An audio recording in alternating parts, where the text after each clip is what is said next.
Derrell Peel, our livestock marketing specialist, joins us now. And Derrell, we've been talking about the wildfires in western Oklahoma. Any idea yet on the economic impact? Well, obviously the cattle operations that are directly affected are seeing a number of different impacts. So, obviously we've got cattle losses and other livestock losses on these operations. We've got extensive loss of forage, both pasture and hay, as well as a lot of fence damage from the fires. There's loss of facilities and equipment. In terms of broader market impacts, probably the most immediate effect we might see is the increased demand for hay and other emergency feed supplies. That may actually show up as some market impacts in those feed markets. Beyond that, I don't know that I expect the fires directly to cause a lot of market impacts for the cattle markets per se. However, the fires, of course, are a symptom of a broader drought situation.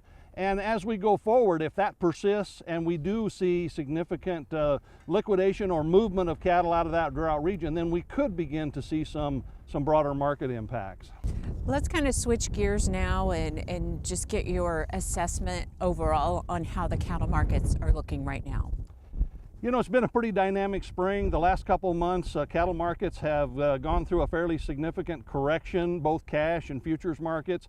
They went down probably too low, as is often the case, particularly in the futures markets. And then we've seen a little bit of recovery and a little more stability in those markets. And so overall, I'm feeling fairly good about these markets. We're in an uncertain environment. There's still a lot of volatility out there and a lot of uncertainty in the market. But in general, I think these cattle markets are in pretty good shape right now and probably kind of where they need to be at this point in time. And with that in mind, your guidance for Oklahoma producers? I guess a couple phrases come to mind. One of them is kind of proceed with caution at this point. There's certainly still a lot of uncertainty. There's some things that can go wrong.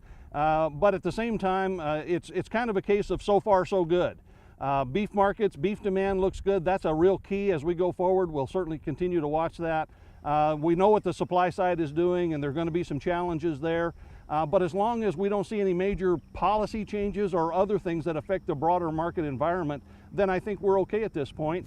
There is risk there, so we have to kind of be prepared for that and maybe be prepared to hunker down. But again, at this point, I'd say proceed with caution. Okay, Derrell, thanks a lot. We'll see you again soon.